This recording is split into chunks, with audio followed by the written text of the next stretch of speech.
Hello বন্ধুরা, আজকে আমরা একটি সালোয়ার তৈরি করা দেখব। প্রথমে সালোয়ারের উপরের দুই পার্ট যোগ করে নিব, সেলাই করে নিব উপর থেকে হাই পর্যন্ত।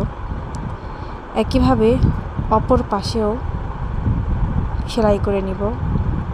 তারপর ডুরি করার জন্য যে আমাদের অংশটা থাকে সেই অংশটা সেলাই করে নিব। ডুরি শেষ এবং পায়ের নিচের অংশের ভাঁজটা তৈরি করছি।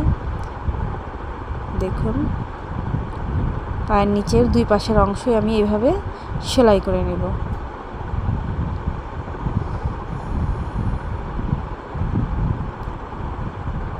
পায়ের দুই পাশের অংশ একই সমান করে ভাঁজ করে সেলাই করতে হবে। সেলাই করা শেষ। এবার একদম নিচের থেকে পুরোটা এপাশ থেকে ওপাশ সেলাই করব। আমি আমার পায়ের পরিমাপ অনুযায়ী মার্ক করে নিয়েছি। হাই থেকে নিচ অবধি আমি সেলাই করব।